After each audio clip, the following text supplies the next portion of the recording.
Hey, what's up, everybody? BDF 44 coming at you with another video. All right. I got a big grin on my face because I made a huge mistake. Again, same mistake I made last time.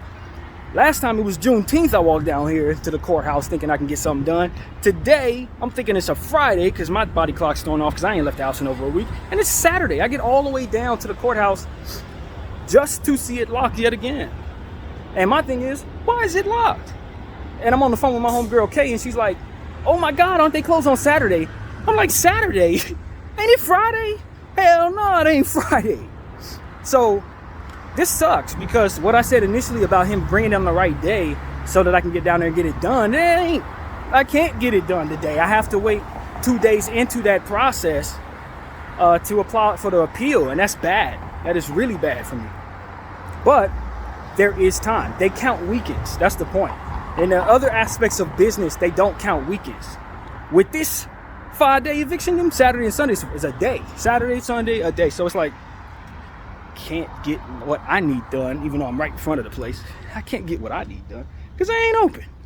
So, just like I told my homegirl Kay, I honestly am thrilled about what just happened right now, because at the end of the day, I hadn't left the house in several days. I did need some sunlight.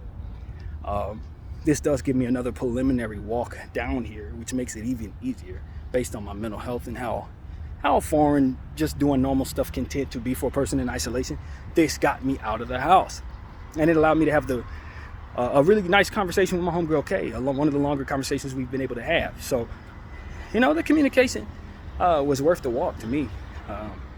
We were encouraging one another and helping one another. She's still feeling what she's feeling with her circumstances, and the trauma she experienced with her brother passing. And I'm going through my situation with my mental health and how it's 39 years of being this way has ultimately gotten me nowhere.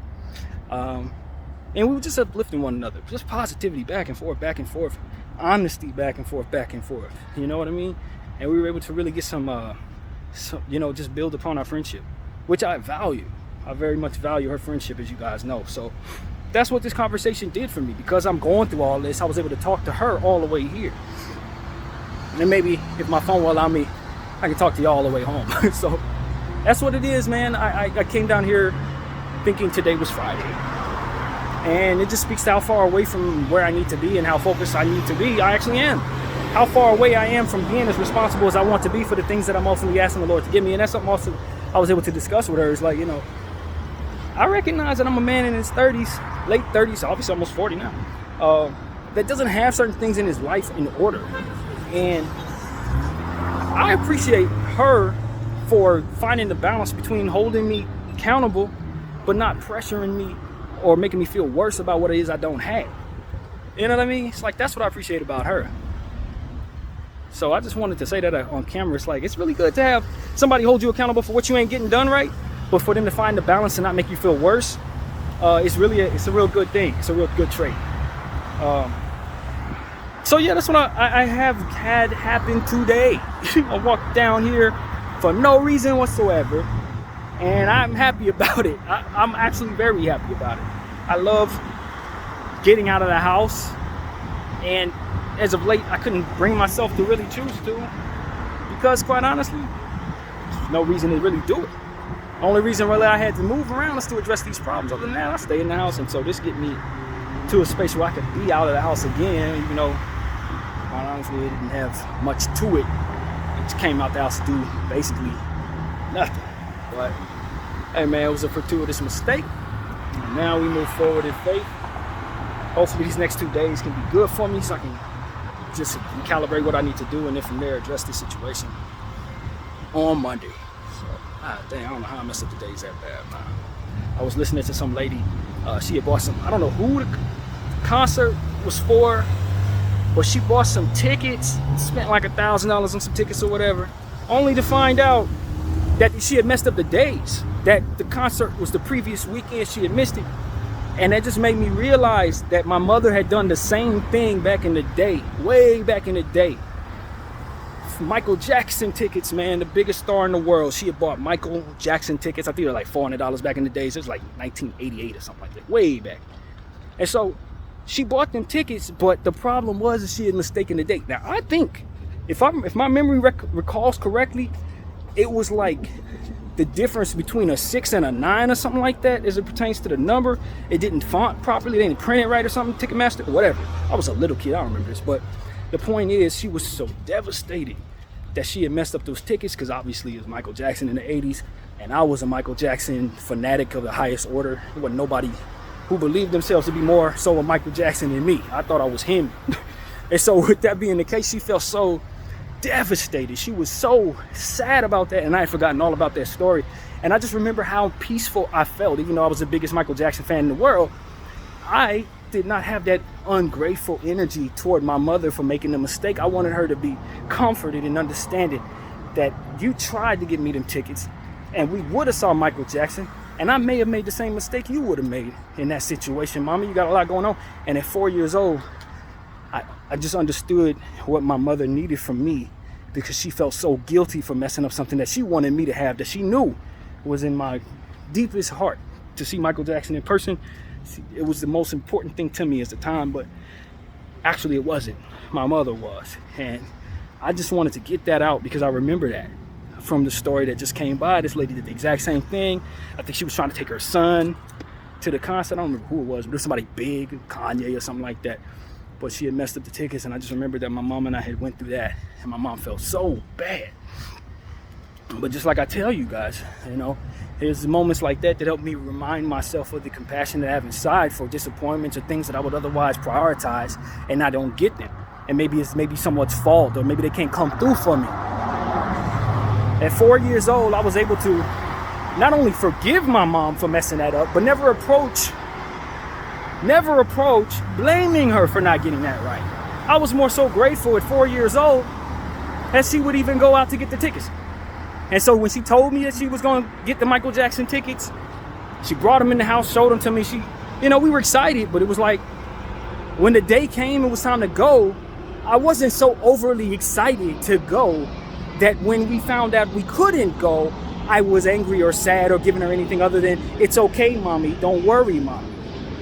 And so, like, I just remember that feeling, and I just feel like the grace of something like that can be reminded in myself to remind me of what I'm capable of when maybe I don't get my way, but it's still important for me to keep my energy positive. And so this is, I guess, something I wanted to share on camera just to remind myself how that went. At the end of the day, man, I just realized that my mother had a whole lot of work on her hands trying to raise me, especially the type of head I had. And now that I go through what I'm going through without any responsibilities, I was talking to my friend Kay about how, we were agreeing upon the fact that it's good that I don't have kids right now. It's good that I'm not tied down right now to where others would be stuck in my circumstances is. And it just brings me to a space where I'm like, I know that it's the love for myself that I have inside that ultimately allows me to live with those truths and try to work on, from this point, fixing those problems and addressing them in a way that allows for it to get done the proper way, so that I can be more responsible or whatever the case may be. But people make mistakes or people fall short.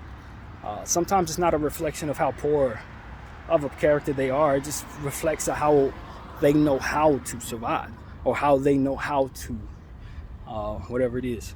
And so I think about that because I'm assessing my homegirl Bronze, who read me my rights a few days ago. I think it was good for me, but I think I received it in a way that wasn't as positive as maybe it should be taken. But I just think about those things in my character, as she talked about reading me my rights and helping me understand that, hey, you got a long way to go. You can have the right intentions, still mess up, and ultimately be seen by people as somebody who does have bad character. The context of things may be absent in regards to why you did certain things in people's eyes. So they may look at you and say, this action reflects their intentions. This action reflects their heart. This action reflects what it is they're willing to do versus what they're not. And I just realized that in the assessment of what it is that she was looking at, it did not predict my soul at all. Those actions and how she perceived them doesn't reflect my intentions and what I want to do. However that is laid out, You know, whether it is that she's saying those things to me that didn't play out the way she said they were, or if they went exactly the way they did, and I just can't receive it for whatever set of bad reasons. But regardless of which, I don't want those characteristics that she described to define my heart, or for that of which caused me to do those things to not be understood as just that. In that particular situation, this is what I did. It doesn't necessarily mean that's what I'm gonna do every time. It doesn't mean that I think that that's okay every way, shape, and form. No. If I ask my friend to let me use my, let me keep my own belonging, you know what I mean? If I told you you can have it, and then I realize I can use it. That's not something I'm gonna do every time. You know what I mean? Like in that situation, my CRL cleaning equipment, whatever it was that you wanted, at first I thought I could give it to her. And in my mind, I'm like, I should have assessed it better to see, can I use this? I don't want to give this away. Could I repurchase it? I probably could repurchase it. The question I could have asked is, can she purchase it? You know what I mean? That would have been a better character of a question. Is it a bad reflection of myself that I don't give this to her? Will she look at me and say, you are someone who would not come through for me because here I am asking for this specific thing in this specific moment, and the answer is not yes. You know what I mean? It's like those moments. Maybe I can't give you what you're asking for. Maybe you can't give me what it is that would otherwise define you as the most gracious person. But I can't let that define your heart. And I think by default, we're taught to do that. We're just taught to look at people. Hey, you did this in the moment. That's what you did. This is their character. And it's like, but in this scenario, I can literally see why I did certain things and how I would never have done those things twice, or why I refused someone something.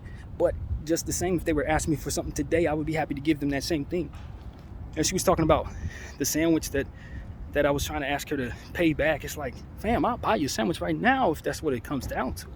It's not ever in my heart to be malicious to my friends in regards to things that they ask of me that I can give. If my situation at that day was that I was moving and I didn't know where my money was, I don't know, I don't remember. I think I had a job, so I don't think I was in a financial bind. I don't think so, which is why this is frustrating for me to not recall, because I would tell myself in that moment, bro, you ain't broke. Get that girl whatever she's asking for. And so that's what I would have told myself, but at the same time, it's like when I look back on it, I don't remember it at all. So how can I be remorseful or learn a lesson? She telling me something I don't remember. So it's like, at this point, you guys, I'm just like, whether that happened the way she said it did, or I'm just in denial completely and ain't letting it in.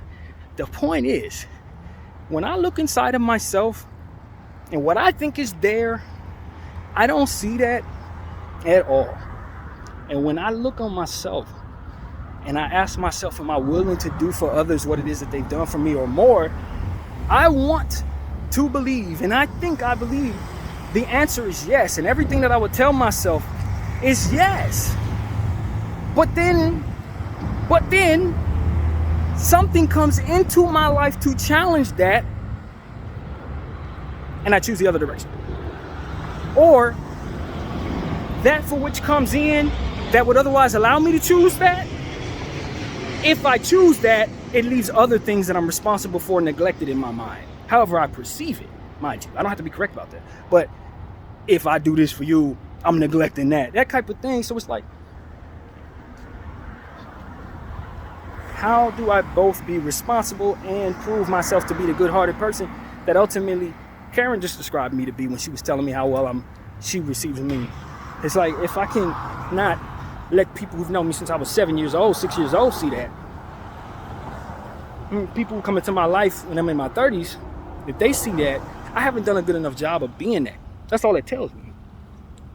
And so that's what it is. It's like, it's one thing to believe yourself, to tell yourself, to promise yourself, to look at yourself and say, that's what I see, that's what I'm about. And if it comes my way, I'm going to say yes to that.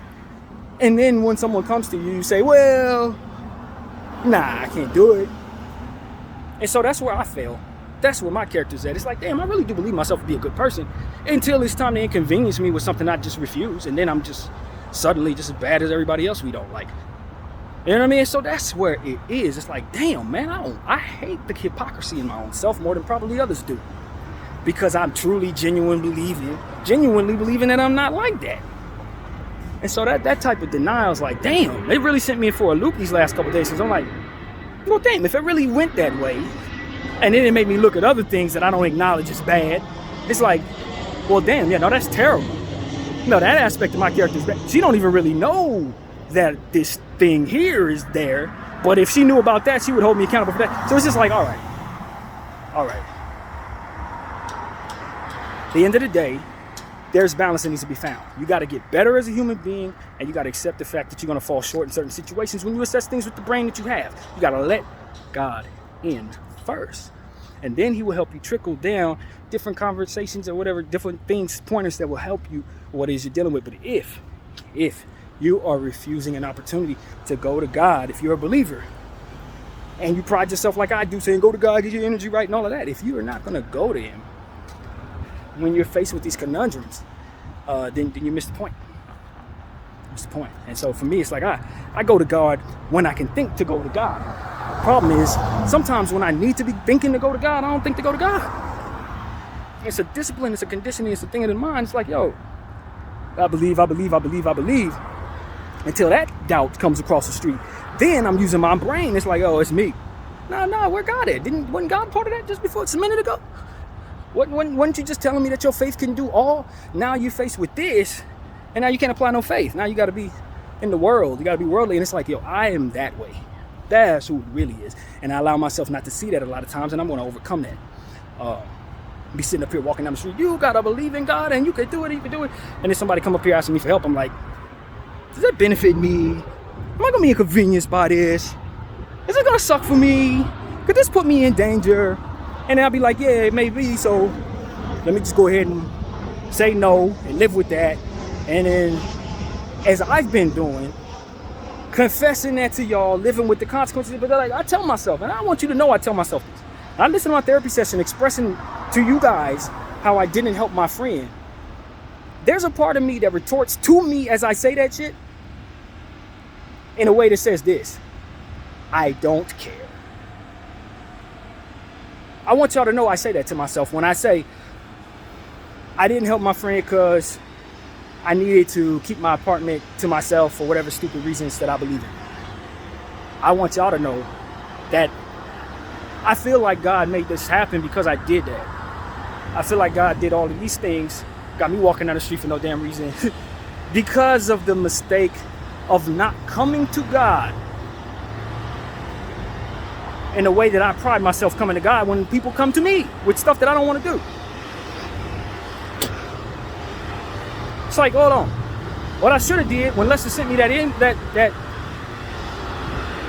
emails or whatever he sent me, rather the DMs telling me what he needed, the first thing I should have did was pray first.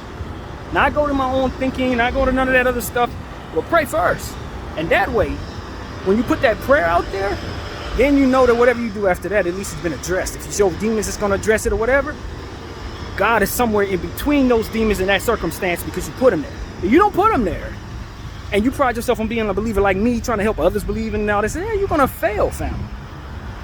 You're going to fail. You're going to fail in your actions to better your energy as it pertains to making the right decisions in that moment. And that may trickle down to different things that make you look at yourself the wrong way, and then from there start doing stuff that further reinforces you not being the best person you can be. That's what ended up happening to me these last couple of days. After Bruns told me about myself, I internalized those things that she said, and then from there, I started behaving in a way that I wasn't behaving when I believed myself to not be those things. It's like, well, shoot, she done told me I'm this way, so let me just go ahead and go with it. It's like, nah, don't do that.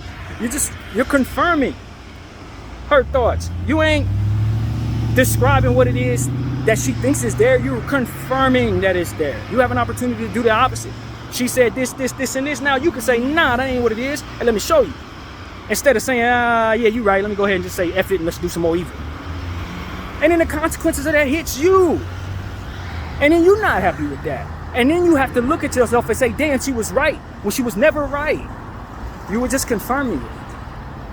And so that's what I'm here to tell y'all, man. We got a choice when it comes to our own character. Granted, there may be other things that we cannot leave vulnerable if for some reason a yes is what we want to say. Maybe it makes other things bad, we got to assess that and just live with whatever and put God first. That's why he comes first. So you don't have to burden yourself with the what if for the choices that you make. He got the what if. You just got to make the right choice. And that choice has to come with you addressing that entity first. So you can stand between your demons in that circumstance. So that's what I want to share as well, man. I let myself listen to what she had to say about me, and then further allow myself to, reinforce that I'm not better. That I'm not better than that. And so that's where I went wrong. These last couple of days, I'm like, man, no, that's not how I want to be. No, that ain't the energy that's going to bring me the best of stuff. And look where we at on Saturday morning, a couple of days after I engaged in energy that is not better for me. Now we up here, consequences coming my way. That probably had due, but there's no guarantee that those things would have came when they came, especially if I'd have been staying in the way that I was when things, when my energy was right. And so this is my energy getting back right. I think over the last 24 hours, I come to God and say, look, I want to turn away from whatever it is I ain't been doing right, whatever evil thoughts I've been having in my head that resulted in me not being better than what it is she was describing needs to stop in its tracks right now. I don't care if I got 100 years left to live or 5 more minutes. I don't want nobody to think that I was cool with that.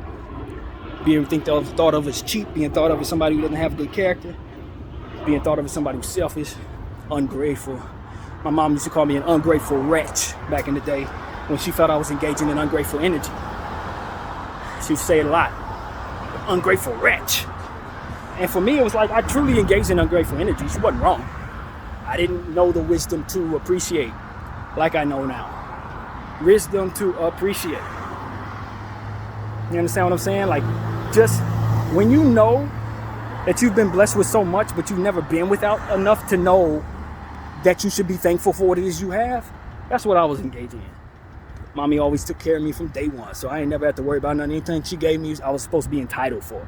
All the real world circumstances outside that require her to bend over backwards to make things happen for our family, all of that was just her job.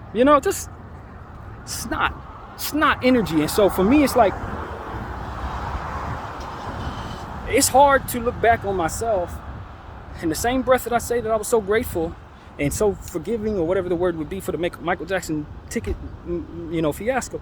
At the end of the day, there was still times in my mind looking back where I was just not a good son. Not a good son at all. Like literally. And so that's why I want everybody to follow me to understand, man. I try to display myself to be the best person I can.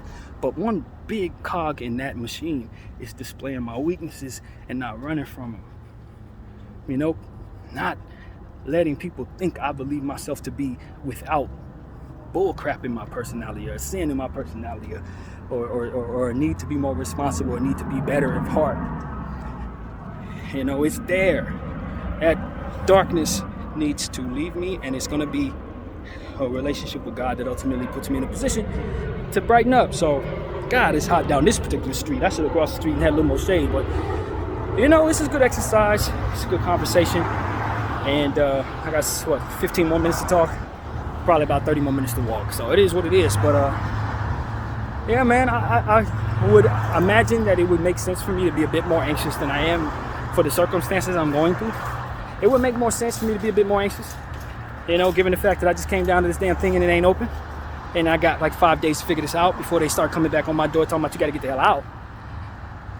So yeah, I think it would make sense if I were more anxious. But to be honest with you, sense is not what I'm trying to make. Faith is ultimately what I've been looking to apply. So for whatever that's worth, that's the balance. I don't want to be in denial about how bad things are and how urgent it is for me to address them. But over the next 2 days, it is impossible to address them with this place being closed. So I just thank the Lord that He allowed me the truth of that to be the case as well, so that I can spend the next day and a half preparing whatever it is I can prepare to ultimately prepare for the worst and the best of things. And so that's where my head is. Just hoping the Lord will allow me to address what I need to address while still keeping my sanity in the short term. Letting this be real for me so I can feel it the way I need to feel it, so I can do what I need to do rather than stay in denial like I'm ultimately capable of doing at times. But I want to address this. You see me out here. This ain't the denial that we're talking about. I'm out here. I'm going to address what it is that I caused. I caused this, and that's it. So, yeah, what else is there to say? I don't know. I just am right in front of that U-Haul place across the street. I remember when I walked down here, the U-Haul, when I didn't know what was going on with my living situation about a month and a half ago. I told you guys the whole thing. You were here for the whole thing. I'm right in front of that place right now. And I just remember turning down this corner that day when I didn't know what the hell was going to happen and seeing that U-Haul place, having forgotten it was there. Just exploring the neighborhood and ultimately finding what it is that would help me more or less trickle down to not having as much stress on this day, because now I have more information in my head about that. So I'm grateful. I want to thank God for that whole, what would otherwise be pointless ordeal that took place 2 months ago, which now has proven to be definitely not pointless for the reason expressed just now. So I'm cool with that. I don't know. It's like, that's what it is that I've been trying to assess whether or not I have a struggle with, whether or not if I'm still one of those people who can't apply effort if not for the process being fulfilled properly. In other words, I don't want to try because if it ain't going to get completed, it ain't worth it. I'm trying to figure out if I'm like that. Because when it comes to the AMC thing, that's kind of how I was viewing it. It's like, man, I don't want to leave this play. I don't want to do anything in regards to betraying this play because I don't want to have all of the effort that I've already put in be for nothing.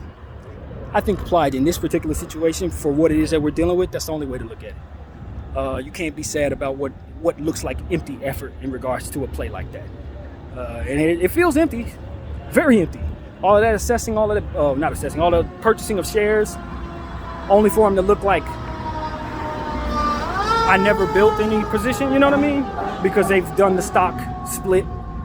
So it's like you had the shares that I owned, and this is something worth talking about. The shares that I owned at one point were like $15 with like 500 plus of them in there. Right now, after the stock split, the shares we have are like $15 with only like 1/10 of those shares in place. I want people to do the math on that. How the hell is that possible? How the hell did they turn 500 shares into 50 shares and they still worth the same thing as when we were building our position? Now, granted, people can start all over and build their position again, but should that be found in the value based on what it is that I feel is wrongdoing in regards to the situation? Clearly, it's wrongdoing. But like, even on the surface, if you're trying to assess it without the intention of exposing corruption, doesn't this look imbalanced just on its face value? People building positions, 3,000 and 4,000 shares, whatever they're building. A year later, those shares have been combined, and they're still worth what they were last year. That's why I'm saying to you guys, in regards to effort in this play, because you're up against that type of stuff, you can't be in this saying to yourself that my effort has to manifest into something real, because there's a good chance that you're swinging at air. Not necessarily because you think anything is going to get connected on, just because you need people to see you being willing to swing at air in regards to fighting this fake god of an entity on this planet. You know, we can't just sit here and let them step on us. So even if it requires us all swinging at air in solidarity against what it is that they're doing, we got to do that. You got to let them know that you ain't going to roll over just because they apply psychology and then have the ability to pay for everything they want to pay for. They can't get away with everything, fam. Apes got to step up. And so that's where I'm at. I'm like, look, yeah, my effort was in vain. There's a good chance this thing goes up and I only have 3 or 4 shares because of what they've done and because of how I've moved. But I will not tell myself that all that buying, all that holding, all that struggling, all that sacrificing, all the stuff that I did in my own personal life so I could live in the way that I was living, going without so damn much, that it was worthless and that I need to walk away from it now because of it. Hell no. Because what I'm here for was not for the alignment of myself with money. It's so that people who are manipulating that of which all the money comes from are being exposed for doing that. That's what this is about. It's not about aligning my pockets so that I can have generational wealth. It's about assuring that all of us have a very policed stock market so that you can have a chance at fair wealth, whatever it's going to be. That's what that ANC thing is about, fair wealth. Not necessarily just taking the squeeze money and running off. Hell no, that ain't what it's about. It's about fighting these guys who are rigging the stock market, stealing from everybody, building God knows what with the money. And don't let that part be lost, because I talk about that and I don't hear nobody talking about that. What the hell are they funding for real? What are they funding with our money? You know what I'm saying? Are you going to more or less embezzle $1 trillion+ from the world's economy? What the hell are you building? So for me, it's like, this is much bigger than just my effort and whether or not it's empty as it pertains to that particular thing. There ain't no empty effort when you got people like this with plans of continuing to do this. Hell no. If swinging in the air is going to get us through this, then I'm going to be swinging until my arm fall off. And that is the intended effort. You understand what I'm saying? They can't stop this mind, bro. I tell y'all right now, they can't stop no mind like mine, because I'm driven by the Holy Spirit when it comes to this particular thing. I ain't driven by greed or money. I'm not driven by self-preservation. I threw my life away to be a part of this, not the other way around. My car gone, apartment gone, everything gone because of that. And you know what? I'm happy. You know why? Because it's that serious. It's worth it to that degree. And I'm gonna tell you right now, what motivates me to hold at this point or to be a part of this play and purchase anything from here is those who oppose us verbally. They are the drive at this point, not even the cause. The cause is in place and firm.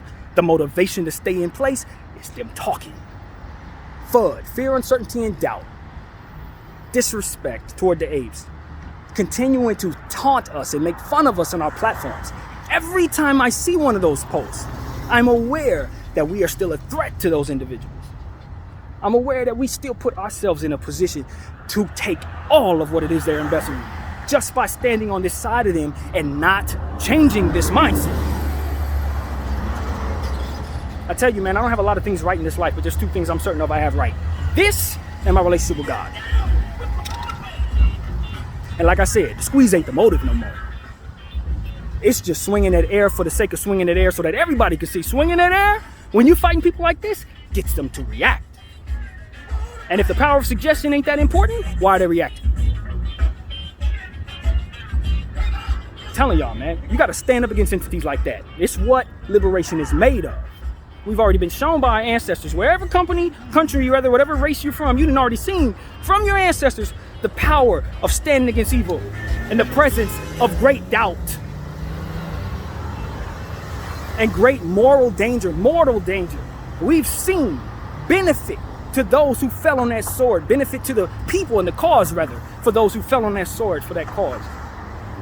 And you think in my lifetime, I'm not interested in being a part of something that's going to help us in that way undo things that are even more egregious in some ways based on what it is that's possible with the funding that they're embezzling and the poverty that they're initiating with this nonsense, and those that they have in their pocket that are supposed to be holding them accountable. I'm telling you, rigging the game like you're a god does not make you a god. It makes you against them. And because of it, you're going to have entities like myself who are birthed for no other reason to remind everyone else that fighting them is important.